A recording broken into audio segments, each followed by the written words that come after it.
Hello, and welcome to another episode of Reading Reddit with Amber. I'm Amber. And I'm Clarful Snap. This is Brian. And we're going to be reading some Reddit today. Yes, I'm Brian. Brian, not Garful Snap.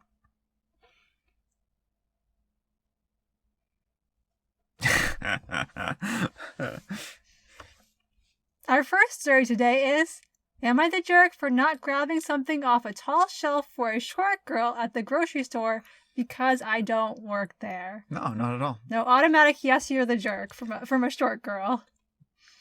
I was doing my grocery shopping at Walmart, and if you've ever been there, LOL, you'll know the shelves are pretty high up.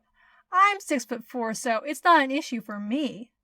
This short girl got my attention and asked me if I could grab her something off the tall shelf.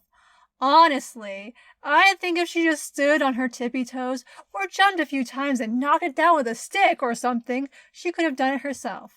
I just said, no thanks. His sense of humor here is impeccable. I am laughing hysterically the entire time I read this. She looked surprised and said, okay, and looked at the thing and then looked around. Some other guy in the aisle was looking at me with this WTF look on his face and came over and got it for her. She thanked him and then walked like 3 feet to grab something else. The guy was like, dude, don't be a jerk. She obviously couldn't reach it. I said, not my problem. I don't work here. He was like, it costs nothing to be nice. I said, it costs $20 to get a stepladder. Maybe she should invest in that instead of bothering people who don't work here. This guy's such an edgelord. She looked at me and said, wow, okay. And the guy was like, holy crap, you're a jerk. I just left because, whatever. I'm tired of being expected to do this stuff just because I'm tall. Am I the jerk for not going out of my way to work for some girl at a grocery store when I don't work at the store? Okay, OP. As someone, I'm 5'2", so I am not particularly tall, and let me clue you in on a little secret here. She wears stilts. No. The world is designed, by and large, for tall people. Like, the people who design buildings designed them with taller people in mind, not shorter people. So we are at an inherent disadvantage. Like, there are shelves in my own house that I can't reach without... I actually have a step stool in my house because I cannot reach certain shelves because I am not short.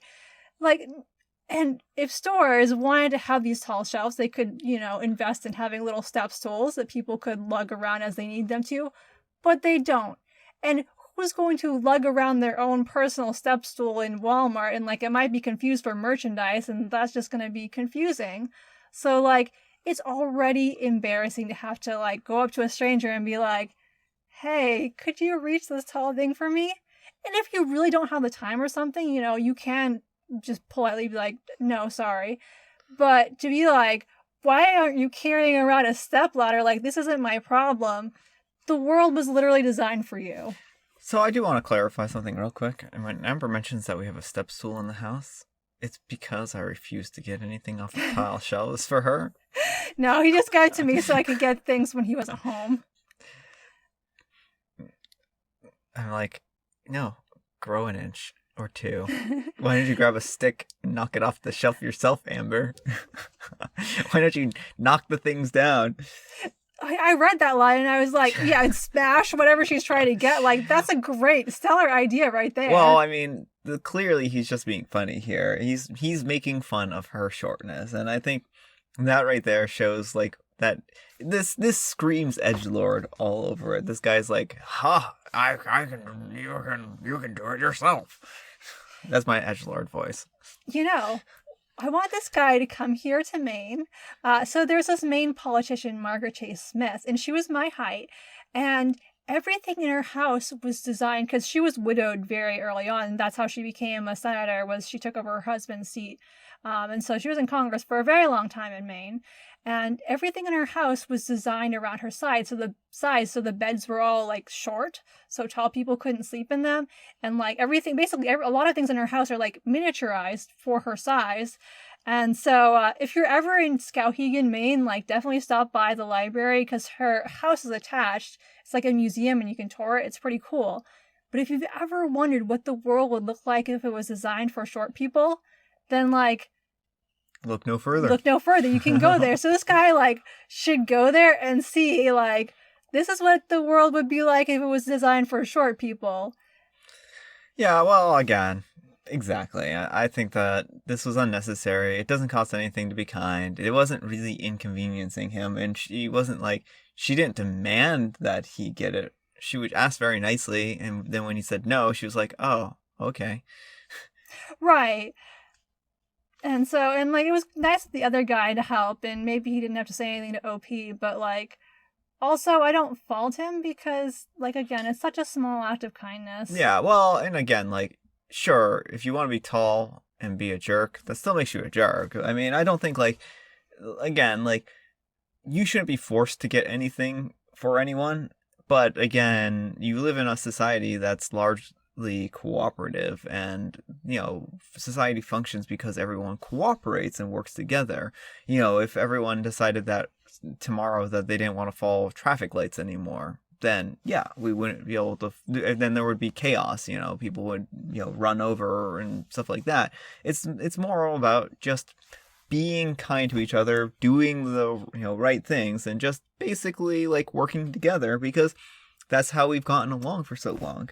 And if you really don't want to get things for people off of tall shelves, then maybe like tell stores not to put things on the very high shelves, or have step ladders in all the aisles or something. But when you have a world that's designed for people who are tall, and so some of us literally cannot reach those high shelves, we're going to have to ask for help. All right. Our next letter is titled, Will I Be a Jerk for Having a Star Wars themed party? Wedding. It's a very special party. A very special party indeed. My fiance is 26-year-old female and I'm a 27-year-old male. Recently, we got engaged on Valentine's Day 2021.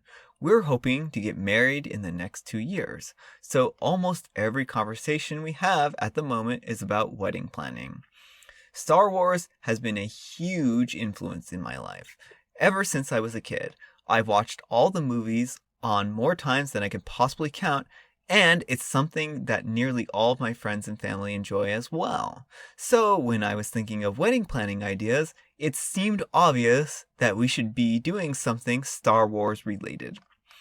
I've been brainstorming some ideas, and I have some really great themed ideas. For example, alcoholic blue milk drinks to serve the guests, hiring stormtroopers to party and dance, Jedi robes for all of my groomsmen, playing Across the Stars for the first dance. While I have more typically nerdy interests, my fiance isn't really interested in most movies or games. She's very much a typical girly girl and the type of person who has been planning her wedding since she was very young. She has some very specific ideas about what our wedding should look like, much more formal and glamorous than I'd imagine. And her vision definitely doesn't include lightsabers.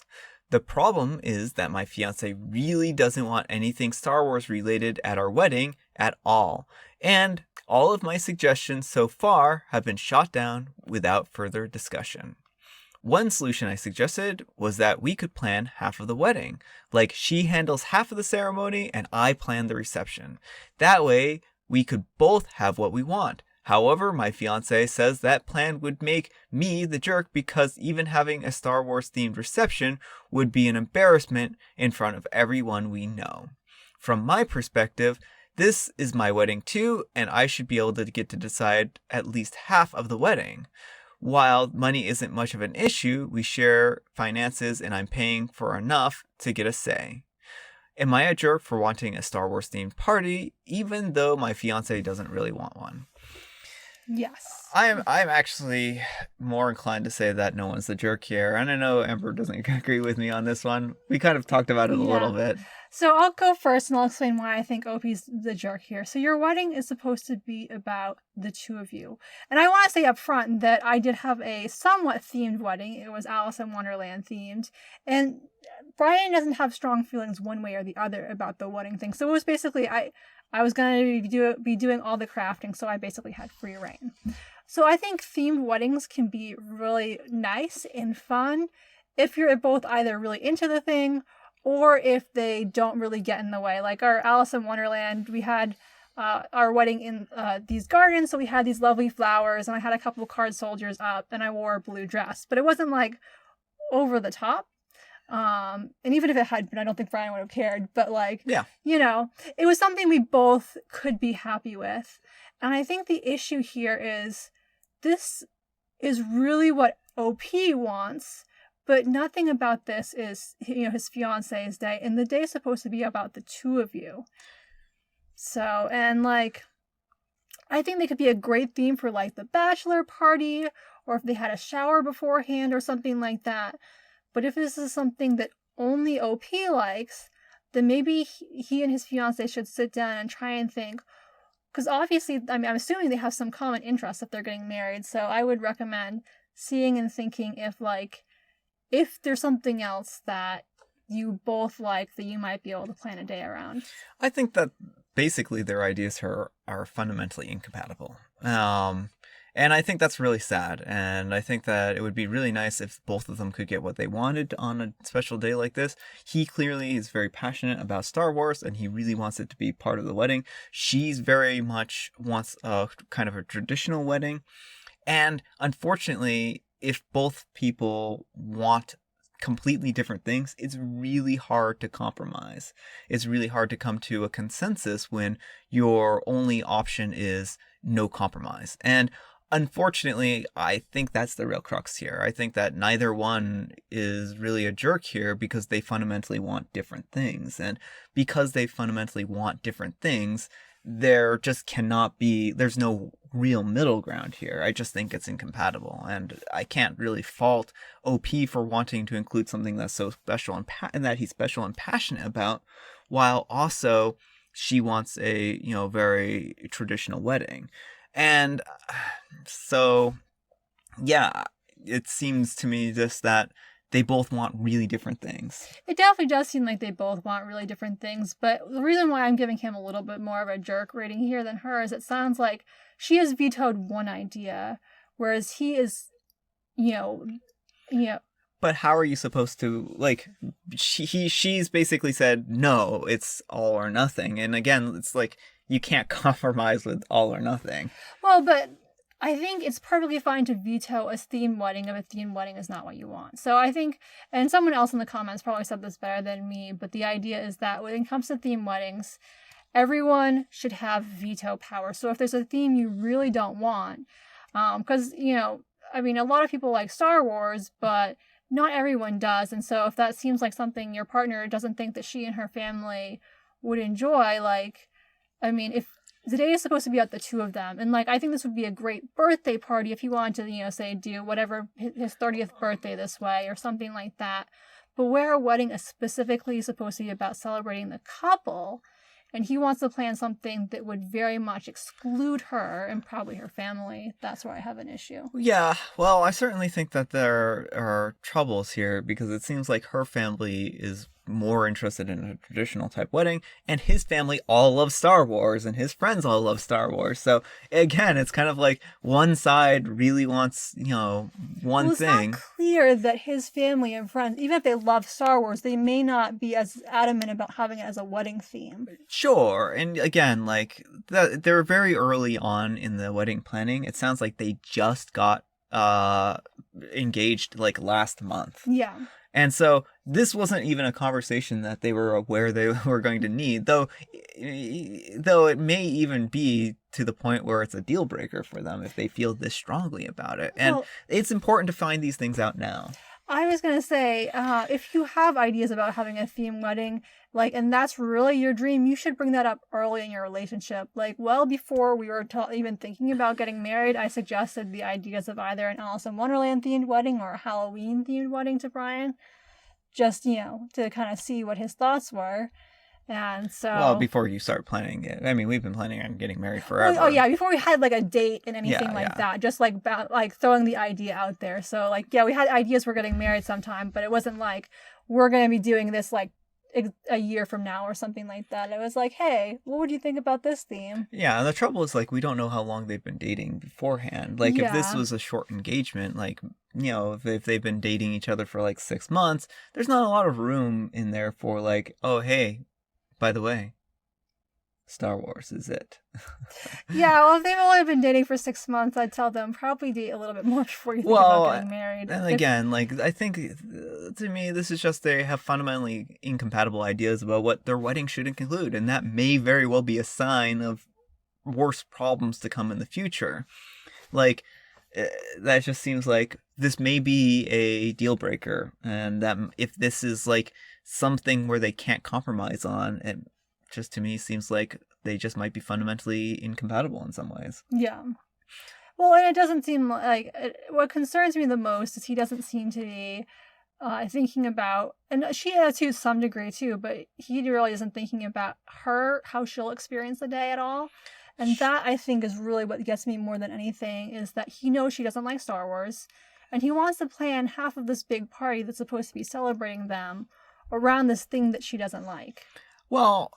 he doesn't really say she dislikes it, does she? She just doesn't, she's indifferent. Isn't interested in it. She just enjoys girly type things, which is good. I think that's great. But again, like, not so great if that's what you're planning for your wedding here. I think that this is just... I think that they are going to have deeper issues, especially if they have no shared interest, and that this kind of shows that they may not have shared interests. Yeah, so I'd recommend OP going back to the drawing board on this one and sitting down with his fiance and seeing what are some things that they both like, that they might both like to see in a wedding. Although I've been sipping tea while you were talking. That's fine. So people get to see me sip tea. I hope I'm not, like, slurping too loudly in it. Hopefully I'm not like... Brian will provide the sound effects. I do edit the videos, so we'll make sure to include plenty of tea slurping sound effects for your hearing pleasure. Our next story is, am I the jerk for wanting my wife to breastfeed our child? My wife and I have 2 kids, and before the second one was born late last year, we had several, 3 to 4 discussions on whether she should breastfeed or not. For context, the first one wouldn't latch despite many consultations with specialists, so she pumped for 8 months before deciding to stop. We talked a lot during that time about how uncomfortable it was for her to have to pump, but given the medical benefits of nursing, she felt, and I agreed, that some breast milk was better than no nursing. So she pushed through for a few months, and I was grateful for that. For the second one, however, she decided from the beginning that if the second one didn't latch, she wouldn't pump because it was terrible for her mental health. I said that at the end of the day, it was her body, her choice, but I also strongly believed that it would be a missed opportunity for the second child health-wise. I let her know that I believed breastfeeding/pumping would be preferable, and as the father, I felt that I had the right to state my opinion. With every subsequent discussion we had on this matter, I would restate my opinion, but also that it would be up to her at the end. Flash forward to the birth of the second one, and she tries latching the baby, but with no luck, after about 2 weeks. Meanwhile, she's pumping regularly every day. I'm a work-from-home dad, so I'm there to help with both kids whenever she needs to get away and pump. Still, she threatens to quit a couple times, and I let her know that if it's severely impacting her mental health, she should stop because the priority is being well enough to be there for the kids. However, after the most recent failed attempt to latch, I'm on the receiving end of a very angry tirade, I've never seen her angrier ever, when she blames me for her poor mental health and how I forced her to breastfeed and guilted her by saying there's health benefits to nursing. In her eyes, I should have been supportive of her not wanting to breastfeed the second one at all, and I really wasn't entitled to an opinion. Am I the jerk for not being 100% receptive to the idea of her not wanting to breastfeed? I knew it would be hard, but I also felt that I could at least state my opinion. I definitely didn't want to force her, but I thought I made it clear that it was her body, her choice. I guess the real trouble is, like, if you keep restating something over and over again, then it kind of becomes a guilt trip. Right, exactly. Like, it would have been different if Opie had said once, my preference is for breastfeeding, and then his wife was like, well, I really don't think my mental health is going to be very, handle this. And he's like, okay, it's your body, your choice. Yeah. That would have been fine. But for him to repeat over and over and over again that the benefits are best if you breastfeed and try and frame it in that way.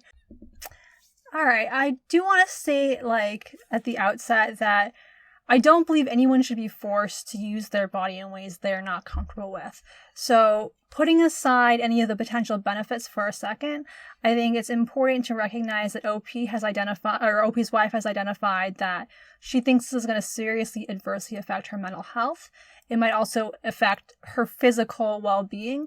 And those are valid concerns, and that's reason alone enough that she should not be forced into this. And so while I don't think OP was necessarily intending to guilt her, I think that with the way he kind of repeated these things, with every conversation bringing up this point instead of just saying it once, I think that he has implicitly guilted her. I do want to clarify, too, that to the best of my knowledge, there are some benefits to breastfeeding, but on the whole, they are, small, and there's a lot of bigger things that are going to have more of an impact on a child's development.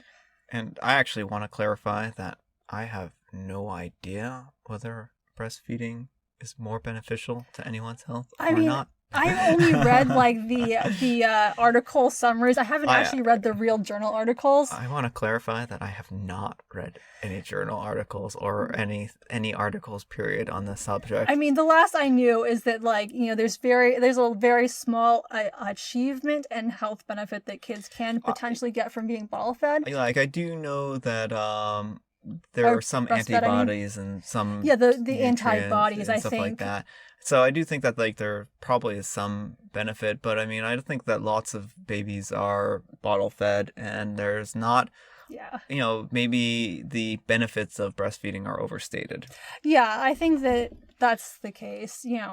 Well, and I think that the thing is, parents want to give their children the very best advantages, and that's admirable. And in this case, the husband really cares deeply about what's good for the children, and I think that's good. But there are a lot of other things that he can be doing. Exactly. And if you have a mother who's under constant stress and isn't in very good mental health, that's probably going to be a lot worse for the children in the long run than a mom who's happy and is, doing her best to enjoy motherhood, because I know those first couple of years are pretty miserable. Exactly, yeah. You spoke about that really well. And so I think really he's put the emphasis on the wrong place here. The wife and her health, need to come first over the breastfeeding, which while it could on statistical average have some slight impact, there's a lot more things you can be doing, reading to your kids, and there's all kinds of things you can do that will give them better health and educational outcomes that don't revolve around someone doing something that is very painful and very devastating to their mental health. And I think it's easy for him to say these things when he's not the one using his body to do this, but it's really, hard to be in the position of having this person you love be like, I want you to do this thing that I know is going to be really painful and hard for you, because I think it's going to be the best thing for your child. Because, of course, the wife also wants what's best for their child. Of course.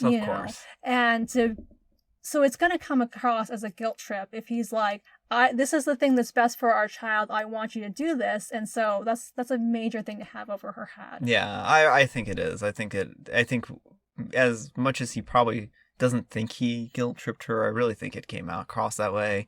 And I think they just need to have a long discussion, and probably even go into couples therapy to hopefully help mend some of those wounds that have been kind of created from the situation. And I mean, at the end of the day, they're both on the same team, and they both have the same goal here. They both want happy, healthy children. So I think that's achievable, and I think that's obtainable.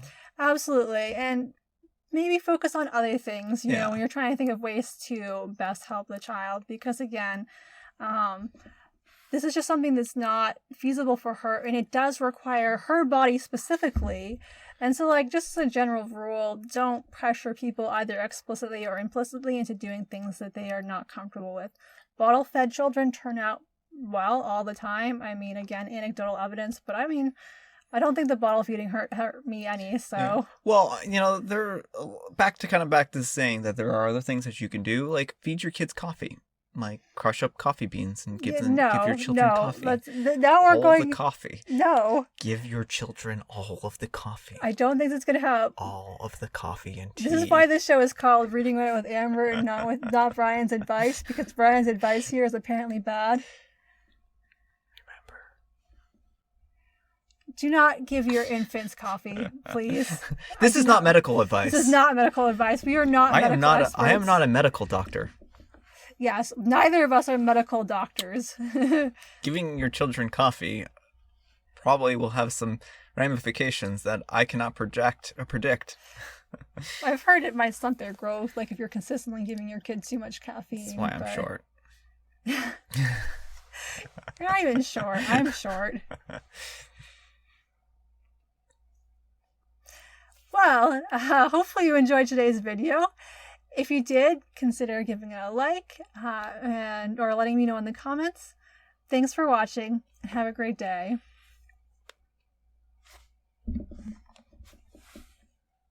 I forgot to wave. Wave to the camera. Oops, now I'm deafening people.